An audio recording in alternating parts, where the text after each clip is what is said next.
Est-ce que là, ça fait mal? Non, ça va. Non, ça va. Donc, c'est vraiment plutôt du côté droit, en fait. OK. Ici, Ça va. là.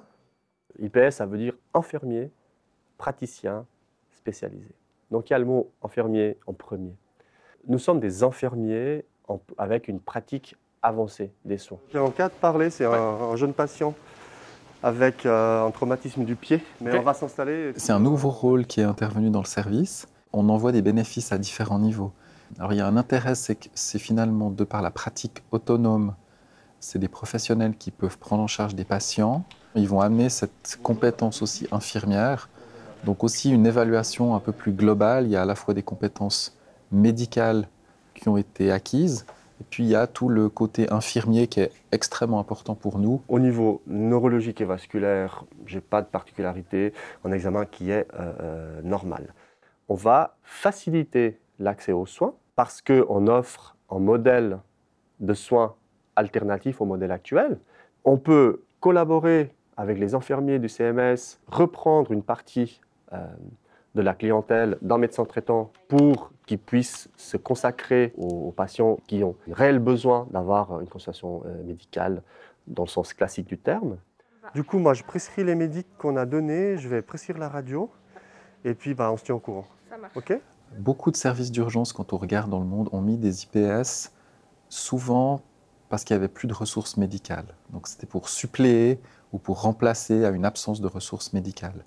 Ce qui n'est pas du tout le cas chez nous. Donc c'est plutôt travailler sur l'aspect qualitatif. C'est quelle est l'amélioration qu'on peut amener dans un service d'urgence avec un IPS en termes de flux, de prise en charge des patients, de suivi des patients, le retour à domicile, les choses comme ça, puis en termes de satisfaction des patients. Et on est maintenant aussi peut-être dans l'évolution qui est de dire que l'IPS peut participer à l'accompagnement des autres professionnels, à la formation des autres professionnels plus juniors, que ce soit infirmier ou même médical.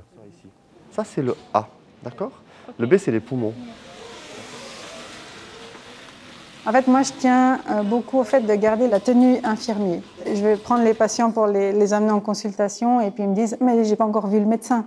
Et puis du coup, je leur explique que voilà, je suis une infirmière praticienne, qu'on est des infirmiers avec une formation supplémentaire de 2 ans à l'université. J'ai jamais eu un patient qui était contre et qui m'a dit « non, je veux pas ». Et puis on recommence la semaine d'après. Je vais réorganiser les prochains traitements, il n'y a pas de traitement organisé. Okay. En discutant avec mes collègues, les premières, je dirais, appréhensions, c'est de dire ils ne sont pas médecins, comment ils peuvent voir les patients? D'ailleurs, nos collègues qui n'ont pas encore cette possibilité d'avoir des IPS dans d'autres centres, dans d'autres cliniques, c'est des médecins qui ne connaissent pas et ils ne comprennent pas c'est quoi le rôle d'un IPS. En disant, est-ce que ça serait plutôt une charge pour nous? Puisqu'on était agréablement surpris que ce n'était pas du tout le cas. On a des consultations, un temps accordé qui est plus long, justement pour qu'on puisse mener à bien la consultation standard, mais aussi ajouter le regard infirmier pendant la consultation. On va essayer d'avoir une vue globale du patient, de comment il vit son traitement et sa maladie, et puis voir qu'est-ce que nous, on peut ajouter aussi dans le suivi. Et puis, comment vous vous sentez depuis la semaine dernière? Mais moi, je me sens bien. Ouais? Ah oui. Vous avez de la fatigue? Non. Pas de fatigue? La personne avec qui qu'on va rencontrer, c'est une personne qui va nous suivre sur plus ou moins une longue durée. Parce que de changer tout le temps, c'est pas agréable. Mais cette nuit, je crois, je suis montée, c'était 38,3, quelque chose comme ça. Ok. Puis ce matin, c'était redescendu. C'est bien que vous puissiez avoir un rapport comme ça avec l'infirmier praticien. Moi, en tout cas, ça m'apporte beaucoup parce que je vous dis, moi, je suis quand même terrorisée par cette maladie. Je suis vraiment terrorisée pour savoir ce qui va m'arriver. Donc, d'avoir des gens qui essayent de un petit peu relativiser, vous calmer, c'est vraiment appréciable. Ouais. Ça va? Alors, on est noyé là-dedans. Bonjour. Vous êtes un peu basse, dites-moi. Pas du tout, ça va très bien.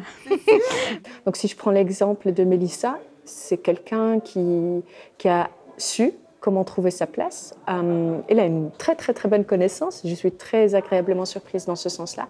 de faire un bon examen clinique, de savoir aussi quand ça ne va pas, de savoir prendre des initiatives, mais tout en respectant ses limites. Et puis surtout, je pense que c'est un point important, c'est qu'ils ont ce lien entre les médecins et l'équipe infirmière. Et ça, je pense que c'est un grand avantage pour eux. Elle est contrôlée, mais ce n'est pas qu'elle n'a pas frissonné. Sans autres symptômes de signes infectieux. Mon expérience avec un IPS a eu lieu pendant la période Covid. Cette personne est venue en fait en soutien de l'équipe médicale. On a vraiment très vite remarqué la plus-value que cette personne apportait dans l'équipe et dans la prise en charge des patients. De par sa présence, de par sa disponibilité, les visites médicales se faisaient parfois pour certains patients avec l'IPS et non avec le médecin. Je posais des questions à l'IPS pour qu'il m'explique des aspects de pathologie, de traitement, de prise en charge globale du patient. Et c'est vrai que d'être issu de la même spécialité peut parfois faciliter ce dialogue et la compréhension qu'on peut avoir des éléments qu'on nous explique. Donc ça a été vraiment une grosse plus-value. Et puis aussi en termes d'évaluation clinique, on n'hésitait pas trop à demander à l'IPS de nous montrer l'auscultation, que ce soit abdominale ou pulmonaire. Il nous fournissait les éléments de compréhension pour qu'on puisse s'améliorer. Merci. Merci. Ciao, ciao.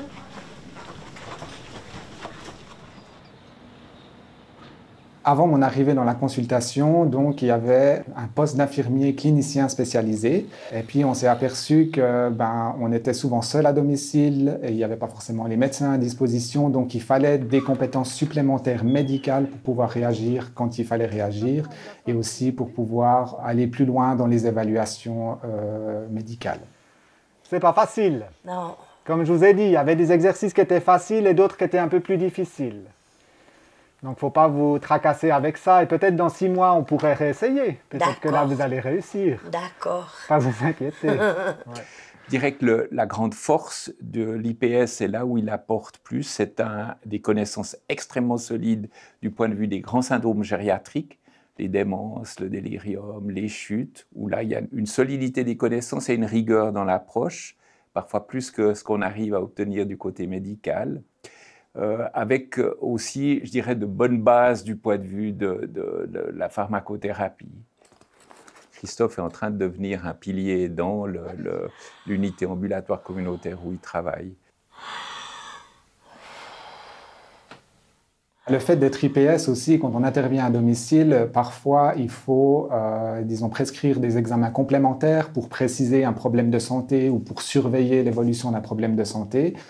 Donc ça nous permet de le faire tout en libérant du temps aux médecins pour d'autres activités plus complexes. Et puis on a cette problématique finalement un peu de refus de soins, de baisse de la tynie, de douleur, un peu complexe comme ça. Oui. Je vois une plus-value pour le suivi de patients plutôt en situation de vulnérabilité, parce que c'est des patients qui nécessitent souvent beaucoup de soins, qui ont souvent beaucoup de problèmes de santé et aussi qui ont besoin tant de soins infirmiers que de soins médicaux. Donc ça permet vraiment d'avoir une vision plus globale et puis d'apporter une réponse, que ce soit infirmière ou médicale, en même temps.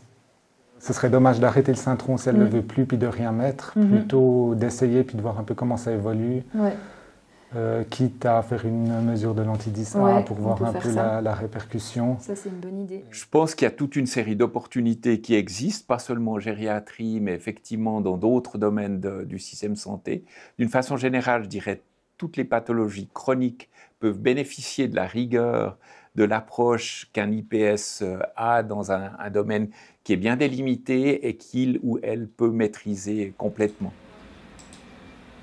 Les besoins de santé augmentent en lien avec une évolution démographique et épidémiologique. Un des enjeux, c'est l'accès aux soins et la continuité des soins. L'IPS est une réponse pertinente aux défis du système de santé.